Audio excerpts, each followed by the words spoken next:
Welcome to Pen and Perspective, where the story always knows more than it's telling. Every word is intentional. Every silence holds a truth. Let's get into it. I've never been the loud one. I'm the one who brings food when nobody knows what to say. The one who remembers dates without announcing it. The one who clocks the tone shift before the argument ever starts. People think that makes you passive. It doesn't. It just means you learn early that timing is a form of intelligence. I learned that watching my mother move through rooms where she was expected to smile and serve and stay quiet, and still somehow walk away knowing more than everybody else. I learned it running a household and a business at the same time, understanding that survival doesn't always look like confrontation. Sometimes it looks like holding one small detail until it becomes the key that unlocks everything. The night Walter got into the accident, I didn't know yet that everything was about to fracture. None of us did. We just knew something wasn't right. Hospitals have a way of stripping people down to who they really are. No filters, no polish, just nerves and fear and unfinished sentences. Everybody was there. Sandra trying to stay upright, Ayla sharp and restless, Kiara quiet but watching, Dante talking too much, Brian hovering like he wanted to disappear. And Taylor? Taylor was still unconscious then. I remember standing against the wall, arms folded, watching how people moved around Sandra, who checked on her, who avoided her eyes, who spoke in half statements like they were afraid of committing to the wrong version of the story too early. Nobody said it out loud, but we all felt it. This didn't feel like an accident. I didn't say that, though. That wasn't my role yet. The next morning, I showed up at Sandra's house with a tray of lasagna, because grief doesn't wait for answers, and people still have to eat. Her kitchen smelled like coffee that had been reheated too many times and panic trying to pass for normalcy. She hugged me like she was afraid I might disappear. She'd just gotten home from the police station not too long before I arrived. I remember thinking how quiet her house felt for someone whose life had just exploded. That was the first time my stomach tightened, not from fear, but from instinct. The kind you don't argue with, the kind that says, pay attention now. I started replaying conversations, text messages, throwaway comments people made when they thought nobody was listening. That same night, Dante had told me, casual as anything. I just talked to him at the shop before he left. He was off. I told him not to drive. At the hospital, though, Walt said he hadn't had anything to drink all day. I let it slide then. People say a lot when they're scared. My brain did the math before I could stop it. Why would he go out of his way to make it seem like Walt was impaired? That night, lying in bed, I scrolled back through my phone, found the text, took a screenshot, saved it in a hidden album labeled with nothing but Walter's initials and the date. I didn't tell anyone, not because I didn't care, but because I did. Several months after the crash, I was leaving Kiara's place late. We'd been talking about everything and nothing. Kids, work, the heaviness that had settled over all of us like smog. The street was quiet. I unlocked my car and saw her. Red Ralph's polo, black work pants, neat braids pulled back, a name tag that read L. Monroe. She stood at the corner like an employee waiting for a ride. Nothing remarkable, nothing dramatic, except the way her face tugged at my memory before I could place it. A car passed. I blinked. She was gone. I told myself I was tired. Grief makes you see things. But when Sandra later told us about the voicemail, the voice telling her not to trust everybody in the friend group, my mind went right back to that girl in the Ralph's uniform. And for the first time since the accident, I stopped asking if something was wrong. I started asking how long it had been wrong. Update 1. I didn't need the whole story to know something was wrong. I just needed one detail that didn't belong. Walter doesn't drink like that. Everybody knows that. Not in the casual way people pretend to know things about each other, but in the real way. The way you know who orders iced tea every time, who nurses one beer for an hour, who leaves early because they've got plans in the morning. Walter had never been reckless with his body or his future. Ever. At first, I told myself I was reading too much into it. That grief makes everybody clumsy with language.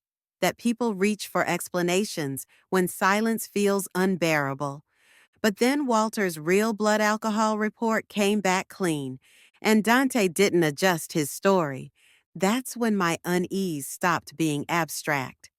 I didn't confront him. That's not how I move. Confrontation tips people off, makes them defensive, makes them lie better. I just filed it away, the same way I filed everything else, quietly, carefully, without urgency. I stayed close to Sandra in the ways that made sense: food, presents, errands, sitting with her when the house felt too quiet. I noticed Brian pulling back, like he was afraid of saying the wrong thing. I noticed Dante doing the opposite, filling space, managing narratives, answering questions nobody had asked yet.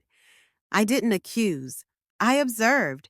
When Sandra eventually told us about the voicemail, that middle of the night call telling her not to trust everybody in the friend group, I didn't react the way the others did. No gasping, no speculation, no rush to reassure. My mind went somewhere else entirely. Back to Dante's voice, back to the insistence, back to the way he'd tried to frame impairment before anyone had even asked the question. I remembered that time Reggie's shop got hit. Not robbed, vandalized. No money taken. Just disruption, noise, a message without words. And when Reggie mentioned, offhand, that Taylor had helped push paperwork through for him months back, my stomach sank in a way that felt familiar. Too many things lining up. Too many people connected by proximity and timing. Too much benefit flowing in one direction. I still didn't move. Michelle doesn't move until she knows where she's standing. But I did one thing differently after that.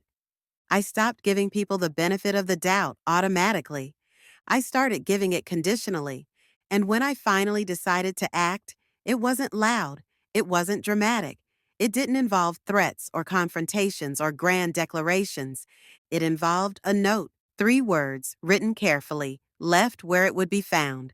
Keep going. Because I know sometimes the most dangerous thing you can do to people who think they're in control is let them know that somebody is paying attention. Update 2. The night the note showed up, Sandra didn't call right away. That's how I knew it was serious. She called me the next morning instead, voice low, like the walls might be listening. Told me about the knock, the doorbell cam showing nothing, the folded paper on the porch like it had been placed, not dropped. Keep going. I listened. Let her talk it out. Let her land wherever she needed to land. When she hung up, I sat at my kitchen table longer than I meant to, staring at my phone like it might blink first. Because here's the thing, that note wasn't a threat, and it wasn't encouragement either. It was confirmation. After that, everything sped up, not all at once, but unevenly, like a car catching traction on a wet road.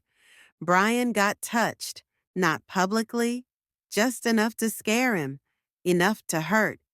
People whispered about it in the group chat. Careful, vague. I watched who reacted with concern and who reacted with distance, who checked on him privately, who pretended not to notice at all. I didn't celebrate it. I didn't feel satisfaction. I felt a tightening, because violence has a rhythm to it. And once you recognize the pattern, you start listening for the next beat. That's when I noticed Kiara moving differently. She didn't ask questions the way the rest of us did. She didn't speculate. She listened, filed things away, the way I let Sandra speak. I'd known Kiara long enough to recognize strategy when I saw it. And I clocked something else too. Larry. He'd always been around, not close, but present. The kind of man who showed up, nodded hello, stayed quiet, left early. I couldn't say how I knew, but when Brian got hit, Larry's name surfaced in my mind without effort, not accusation, association. Then Dante touched, later, harder, different energy entirely. That one landed differently in the group. There was less sympathy, less disbelief, more silence, more people doing the math they'd been avoiding. Dante's story didn't land, not with me, not with anyone paying attention. And that's when I knew Kiara hadn't just been observing. She'd acted. I didn't confront her. I didn't tell Sandra. I didn't ask Larry a damn thing. I did something else instead. I started asking my husband questions he didn't know were questions about timing, about who benefits when pressure shifts, about how often retaliation looks like coincidence from the outside.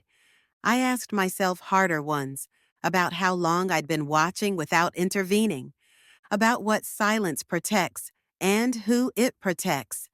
Somewhere in the middle of all that, I remembered the girl again. Red Ralph's polo, black work pants, braids pulled back neat, name tag, L. Monroe, like a bookmark in a story I wasn't finished reading yet. People started to relax, started telling themselves maybe things would settle.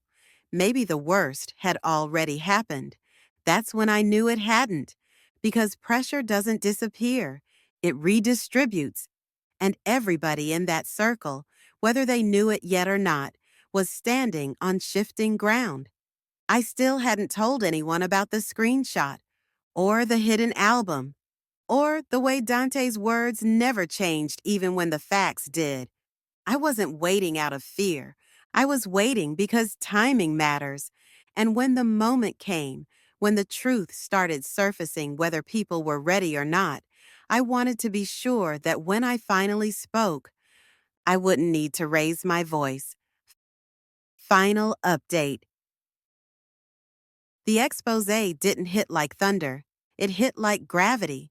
My phone started lighting up while I was standing at the counter, hands in dishwater, the house finally quiet, kids asleep, husband in the other room pretending to watch TV. That kind of evening where your body relaxes before your mind does. I didn't pick it up right away. I already knew something was coming. I just didn't know how it would come.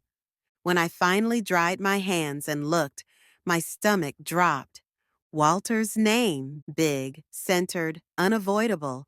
I sat down at the table and watched it all the way through. What surprised me wasn't who was implicated. It was how. A cousin who fit the role too well. Documents signed without fingerprints but heavy with intent. A business that benefited quietly while another man lost everything. I didn't need names. I knew exactly who she was talking about, and I knew instantly who had helped her say it. That's when I understood why Kiara had been so calm lately, why she hadn't asked for reassurance, why she hadn't needed anyone's permission. The expose didn't create clarity. It confirmed it. 2 days later, Dante was arrested. I wasn't shocked. I wasn't relieved either. I just felt still, like something heavy had finally stopped pressing against my chest. The next morning, Taylor was arrested. That one hurt differently. Suspicion, when it turns into fact, carries its own kind of grief. Walter came home not long after that, pending investigation. Case reopened.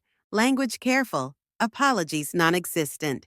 I watched Sandra breathe for the first time in almost 2 years. Watched her shoulders drop like she hadn't realized how high they'd been. I brought food over again, like I always had. This time when I set it down, Sandra hugged me longer than usual. Didn't say thank you. Didn't need to. We all knew what it meant.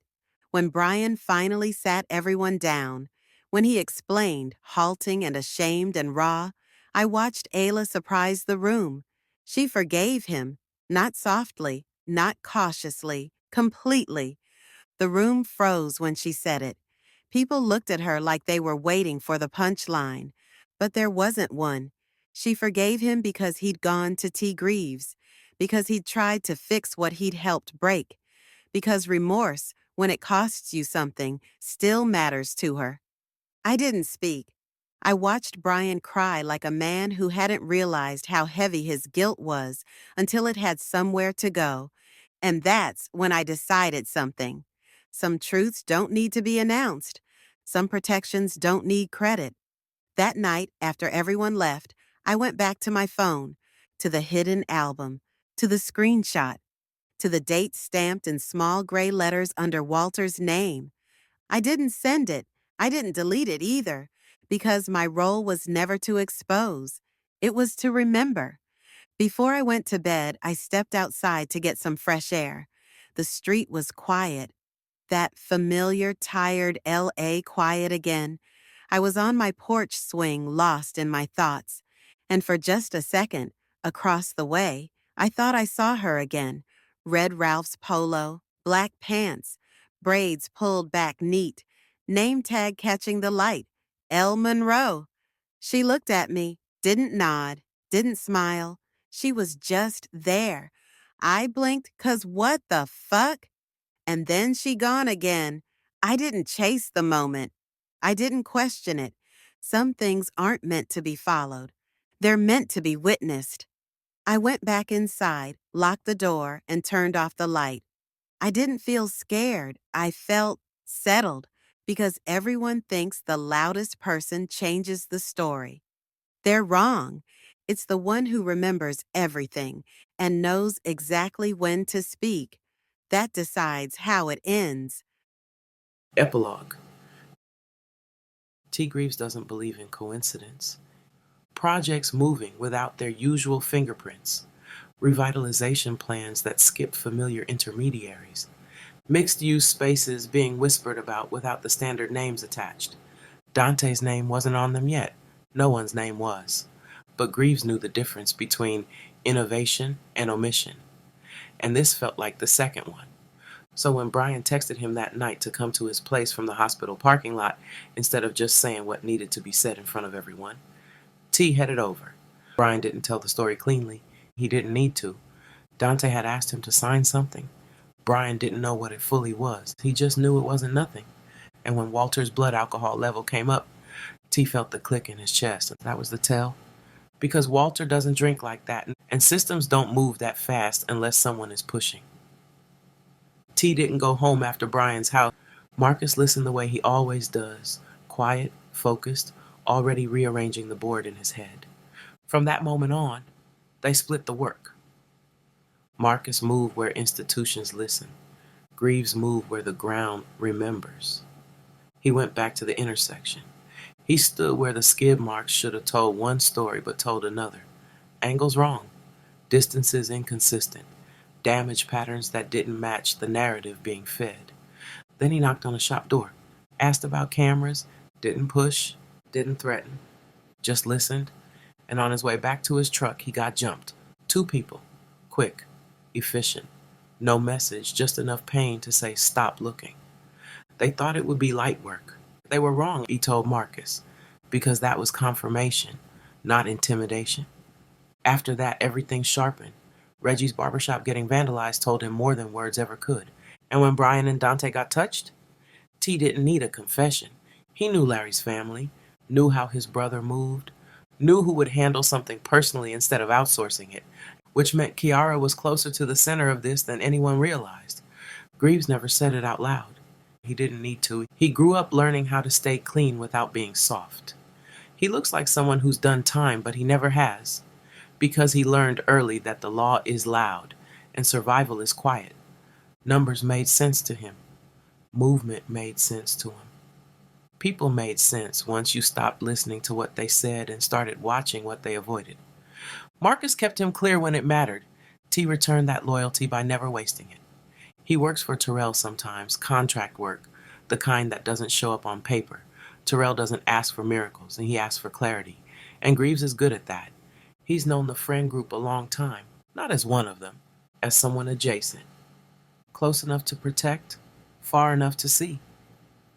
By the time Walter went inside, T already knew this wasn't just about one man. It was about someone who thought they could move faster than consequence. And T. Greaves is patient like a ledger. He doesn't rush the truth. He lets it arrive. You've been listening to Pen and Perspective. If it sat in your spirit, let it linger. If it stirred something in you, don't ignore it. I'm Miana DK, and before I put my pen down, tell me, whose perspective should I sit with next?